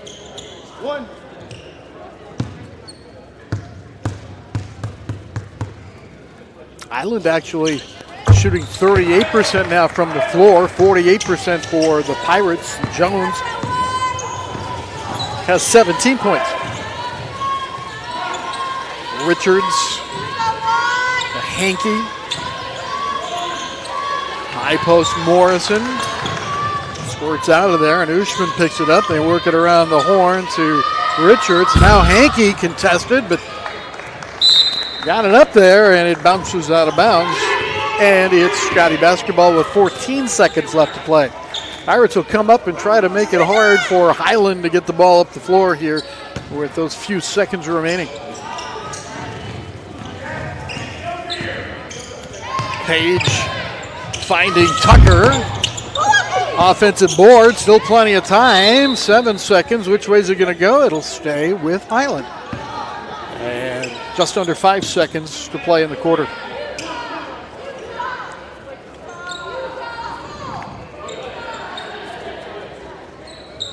So let's see what the Scotties can work out here. Get a shot with 5 seconds remaining. Tucker's going to wing it and nearly hit it. 1 second left. Merrill's not going to be able to get it up. And the quarter ends with the Pirates leading it by 20 here after 3 quarters.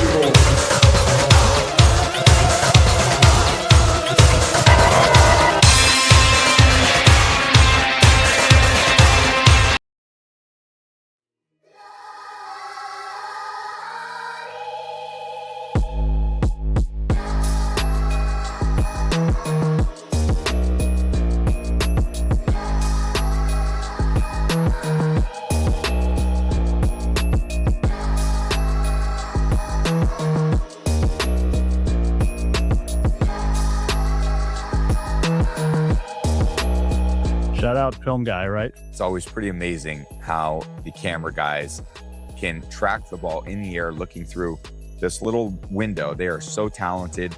They bring these games to life. So they're a lot of times the unsung hero of the broadcast. They do some incredible work.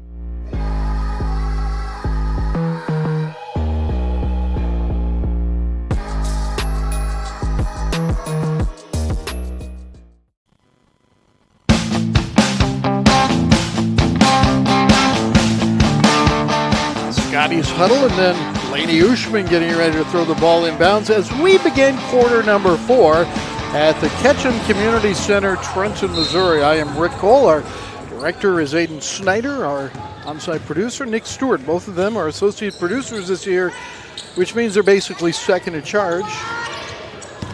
And they've done a great job all year long. We have just one more basketball date for them to work. Scotties come out of there. The dribble by Jones, though, was on the sideline, and the Pirates get the ball back with the new shot clock. Well, we hope you'll come out on Saturday to see the Pirate men and women against St. Louis. Last chance to see the Pirates live this year at the Ketchum Center.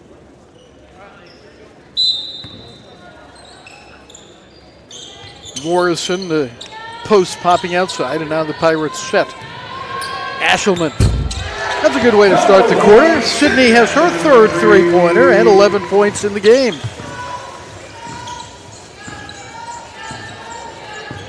After the final buzzer, we'll talk to Joe McKinstry, the head coach of the Pirates. Tipped out of bounds by Delaney Richards. Delaney is a 5'9" freshman from Lone Jack, Missouri. On Saturday, 4 points against the Archers of St. Louis.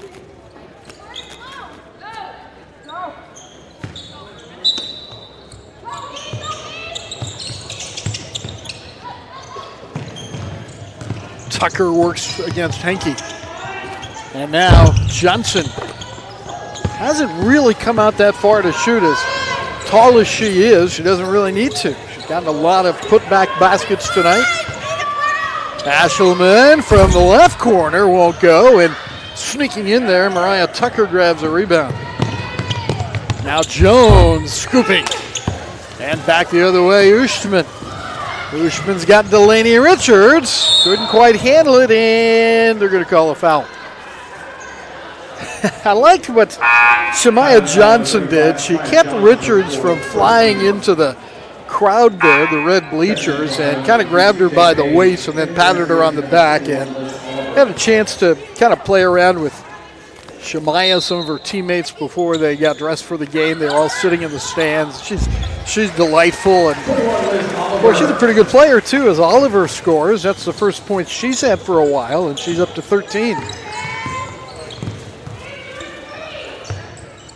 A long one, a three for Brittany Jones, her third. She continues to score well and now has 20 points. That may lead all scorers.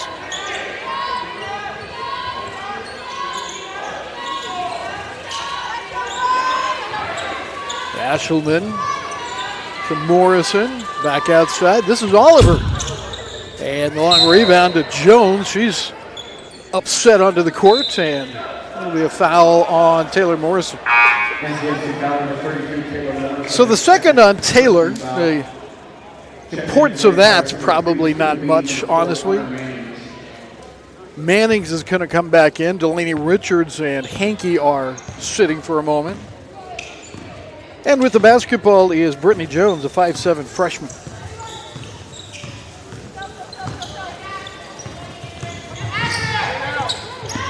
Dallinghouse trying to find a shot, took it in traffic, had it knocked out of bounds by the Pirates.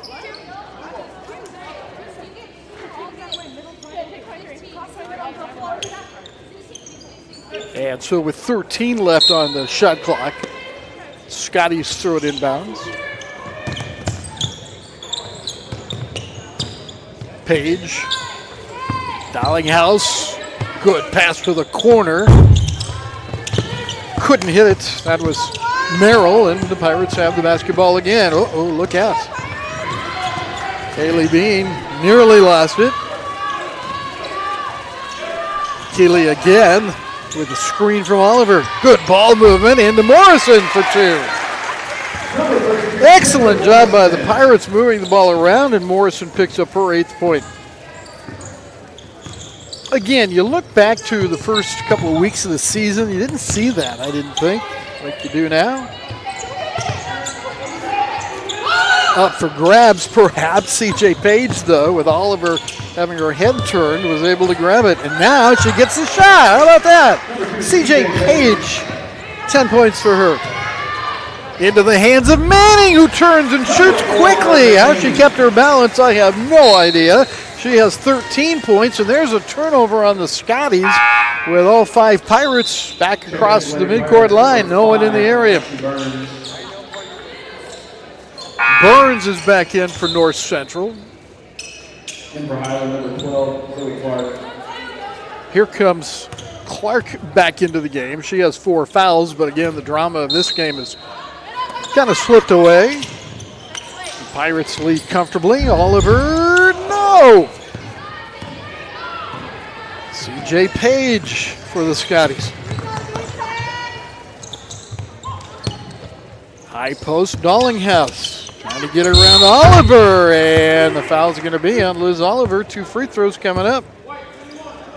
Well, Dallinghouse hasn't always been successful when she's made those moves, but she puts her head down and she determines she's going to go. Folks, she's going to go, and she goes to the line after that attempt. She has been very tough in getting inside.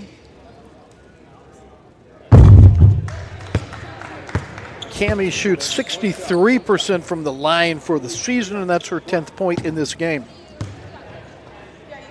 Double-double against Metro last week. Checking in for Lady Pirates, number 33, Peyton Johnson. Peyton Johnson in for the Pirates as Ashelman will have a moment's break in an 83-61 game. Doubleheader Saturday will be the last home appearance of Pirates basketball. Women at 1 o'clock, men around 3. Traditionally, I think the last game of the season has been our sophomore recognition. However, we did that a couple of weeks ago. Combined the Hall of Fame and the sophomore days. So there's no, as far as I know, no big ceremonies or anything going on. We'll just finish out another successful basketball season. The Pirate women will have 20-plus wins. And the Pirate men need a couple, I think, to get to 20. Oliver in the paint. And over the top. Good rebound position by Zoe Clark. She's 5'7" and a freshman. Page. And Clark drives against Burns, runs into the double team and deflected into the hands of Peyton Johnson. Oh, and now she, under pressure, throws it away. Bean is there. Can she beat the 10-second clock? She won't have to. Tucker takes it away and will cruise in and make that layup. She has 6. Manning's on the run, looking for an open partner. It's Johnson. Yeah, it fell in. Peyton Johnson hits another three-pointer, her 5th of the game. And a timeout is being taken here. It should be a media timeout.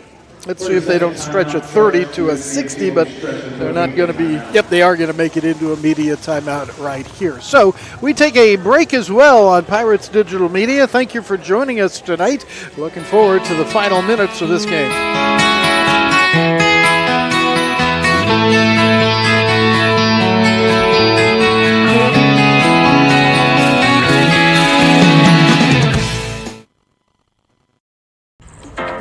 Every piece of land has a story, written by those who work it. Like the Caggianos, who are brewing their own legacy. Or the Wrens, with their drama-free plot. Tranquil and serene. The Upshaws, they DIY all the time. While the Nelsons play lead in their own adventure, 150 years in the making. There's a story in every piece of land. Run with us and start telling yours.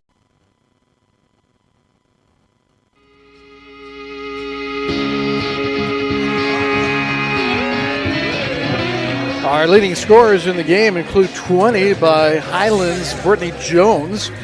Pirates have 17 now from Peyton Johnson. 5 3-pointers have made a lot of difference there. Other double-figure scorers, Sydney Ashelman 11, Honor Manning's 13, Liz Oliver 13. And on the Highlands side, 10 from C.J. Page, 11 from Cammie Dollinghouse. And going to work are the Scotties. Dollinghouse's dribble, and she dribbles it out of bounds, so she turns it over. If the stats are right, that's the 15th turnover by the Scotties in the game. Now, I say if they're right because we've had some connection problems and they're not refreshing, I think, as they should. Let's see if we can refresh things and get you a more accurate total. 17 turnovers. If you're a Scotty fan and want me to stop refreshing, I can do that. There's a foul on the floor, and it's going to be on Brittany Jones. And 3 on Jones with 5:09 remaining in this game. Team fouls, 2 each, so we're a long way from the bonus. Pirates by 23. I think we can all skip a lot of free throws if you agree with me. We'll just hope it doesn't happen. Oliver, 15 points.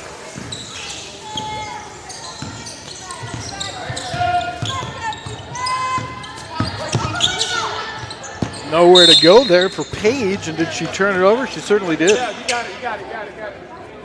And it looks like Highland's going to take a timeout. Yep, that's what it's going to be. And again, let's see if this is a 30 or a 60. That'll depend on what the next word you hear out of my mouth. And it looks like it will be a 60-second timeout. Wasn't expecting that. All right, well, we will go ahead and take a break as well here from the Ketchum Community Center in Trenton.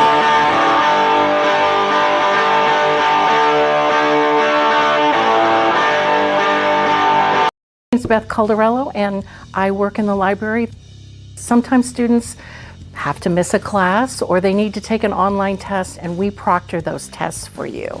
Our online students have access to everything that our on-ground students have. For instance, databases, electronic databases. You're in an academic environment now, so we want to make sure you have the tools, and we make sure that you know how to use those.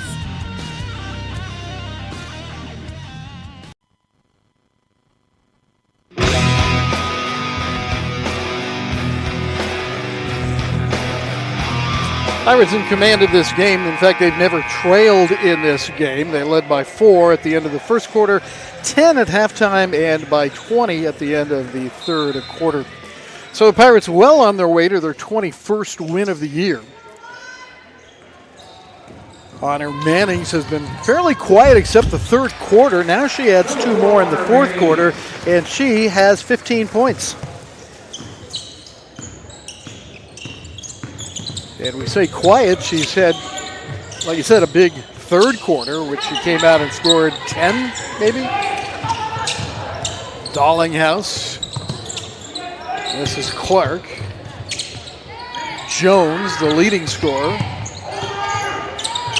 6 to shoot. Boy, and suddenly it opened up for her, and she got a quality shot out of it.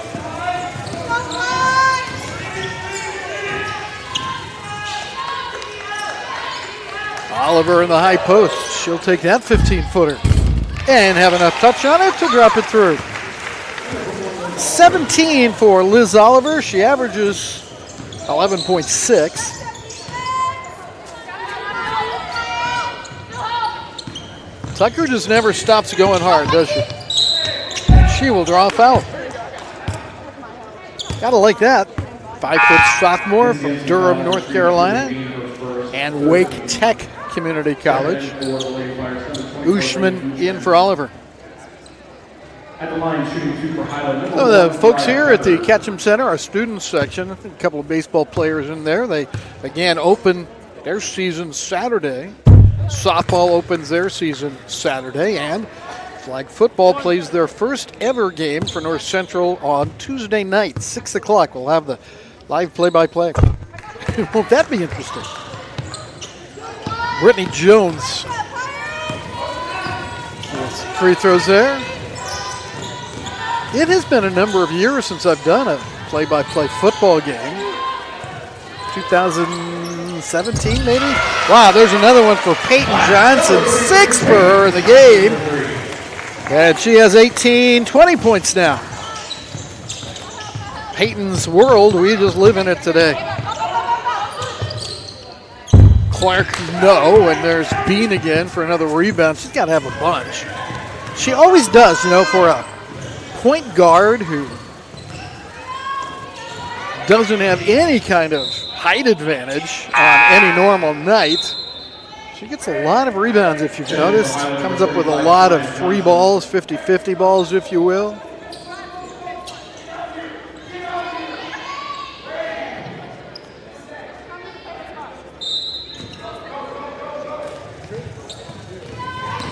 Mannings deflected into the hand of Dallinghouse. And she continues to be aggressive. Got a little too aggressive, perhaps, trying to scoop that ball in. Dallinghouse again comes up with it.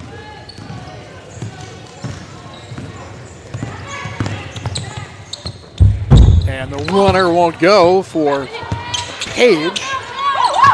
Johnson has it. Drive by Clark, and finally the follow. Good. Brittany Jones continues to score well. She has 23. Number 4, Honor Mannings. And Mannings will go to the free throw line. Dollingham picks up the foul here, and 2 free throws for Mannings, although the teams each have 3 on the board for the quarter. 2:21 to play. Let's see what Honor can do.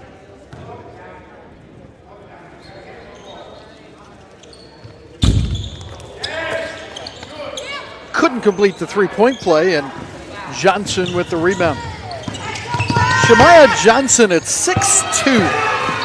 Manning strips it away, and then too hard for Henke. It goes out of bounds. I've been kind of reflecting about the tallest women's player I've ever seen, had a chance to do a game involving. That was a young lady at Drury several years ago who I believe was 6'8" or 6'9". And the way she got to Drury, she was a volleyball player at the University of Minnesota. She played her 4 years of volleyball, presumably a middle hitter, and then she wanted to play a 5th year of collegiate sports, and she ended up going to Drury, a Division II school, and played basketball for a year. She wasn't great, but she was big and had an effect on a team that was ranked number 1, I believe, most of the year. CJ Page commits the foul, and you can see some tired legs out there right now.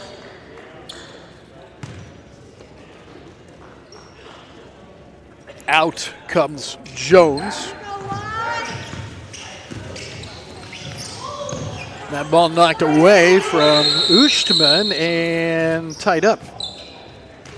Possession will take the ball back to the other end for the Scotties. Well, the Pirates will start focusing on Kansas City, Kansas Community College. That is Joe McKinstry's old school. He'll be back in the gym on Wednesday. He hasn't said much about it. Rebound won't go by Tucker. Manning's whipping it across court. Here's Johnson. Mannings comes up with it. Minute 18 to play. Henke, Johnson again. Still wouldn't go, although the last 2 have been close. And a minute 5 to play. Back to KCK and Coach Mack. 2 national championships while he was coaching the Blue Devils. Tucker has 8 points. Ushman no, and Johnson grabs another board. And we head into our final 40 seconds of this game. Joe McKinstry will join us after the game. We'll talk a little bit about this win against Highland Community College. Definitely Highland outgunned with just 7 players suited up. And although they came close at the end of the first quarter, they never have led in this game. Pirates going wire to wire to win their 21st of the game. They'll hang on to the ball. And the final from the Ketchum Center will be North Central 97 and Highland 69. The Pirates are now 21-7, and they have won 10 in a row, 16 of their last 18. And Highland falls to 5-13 on the season with their loss here to North Central Missouri College. We will take a break, and when we come back, it's Joe McKinstry in our postgame show.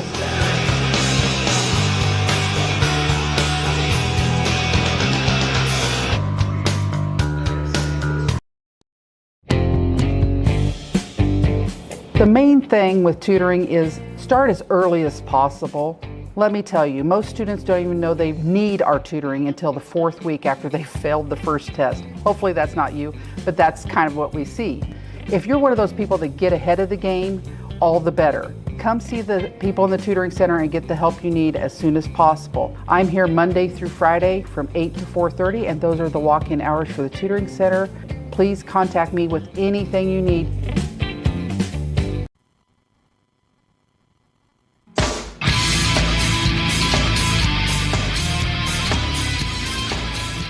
Folks taking their leave here from the Ketchum Community Center, where they have witnessed the Pirates winning it tonight by a score of 97-69. There's a couple of the winning players there with the weights for Joe McKinstry. Well, if we could get them all together, that'd be fun, but we only have one microphone, and Like normal, Joe, you take center stage here and chase those girls out of there. Are you all tangled up? My son locked us out of our locker room. So is that right? Yeah, that's why he's not invited to come here very often. Is that something that happens a lot? Yeah. Does he take the car at any point?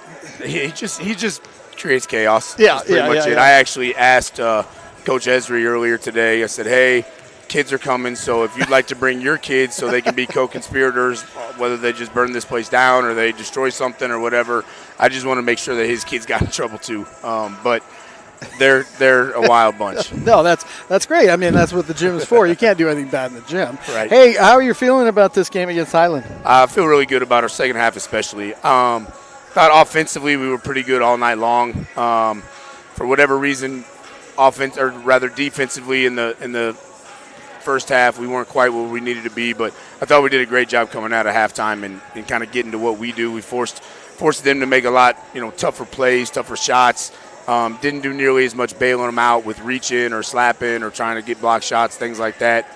I credit to them. They play really, really hard. They're tough and physical. And so it was really good for us. And so I just told our girls, like, we can't play like we've already won, like we've already been there. I'm really big on us playing with a chip on our shoulder. And I told them that at halftime. Like, I don't care if we're ranked number 1 in the country. Nobody's going to know that by the way that we go about our business. So I thought they did a great job in the second half of that and turned into a lot of easy buckets and layups and sharing the ball and, Peyton Johnson making shots, Honor getting layups, we're getting post-play action. A lot of really good things in the second half for sure. 18 of 37, I'm reading here in the stat sheet in the second half for you, but it was Johnson's outside shooting always seems to open things up. Honor Mannings, though, was the one that kind of got started in the second half. She's just special. That's really all there is to it. I mean, I've never had anybody that can do what she does, just from a running, jumping, athleticism, anticipation. We spent a lot of time last night watching some film on us, some defensive things, and kind of some issues where maybe she's leaking out, trying to get down the court ahead of everybody. And I just said, hey, like, you're literally the fastest, if not top 3 for sure, in the country. You don't need a head start with nothing. I said, come in here, help us finish the play, make sure we've got the rebound or we've got the stop. Then you can get it and go. But obviously, she's special in the open court like that. She makes some great catches and finishes. And then, defensively, she's all over the place and frustrates the heck out of the other team. She got 17 points. Liz Oliver, 17 also, but the leading scorer, Peyton Johnson, 6 of 11 from the three-point line, and 22 for Brittany Jones of Highland. So now you're off to KCK. Are you looking forward to that? No. Obviously I have a lot of history there, but honestly, I've been trying to keep it, whether it's them or anybody else from, my history, my past. I played at Johnson, or Coach Ariel played at Johnson. I coached at Johnson. And, we've played a lot of former teams that I've played in the past, other places. I'm really, really focused on our group. I think our group has a chance to do something special. I'm really appreciative of how hard they've worked and put themselves in this position. I think tonight was 10 wins in a row and 21st win on the season. And, I've been stressing to them that we're focused on what we need to be doing at the end of February and March. I've been stressing that for months. And, my mindset is just I can't stress it to them if I don't have the same mindset. So, KCK just played that Highland team and lost to them the other night. I don't think that's reflective of how good KCK is, but at the same time, we can't go to somebody else's gym and give them reason to hang around with us. So hopefully, short turnaround, we can get a practice and a prep tomorrow and then be ready to handle business on Wednesday, much like we did tonight. Sounds good, Coach. Congrats on the win and 21 wins. Fantastic. Thank you. Appreciate it. Joe McKinstry with us here in our post-game show as the Pirates win it tonight. Final score 97-69. They are indeed 21 wins, 7 losses, and they have won their 10th straight game going into Kansas City, Kansas on Wednesday night. So we will say goodnight for now, and as always, we say goodbye and go Pirates. Jolly Roger! Make sail, laddie!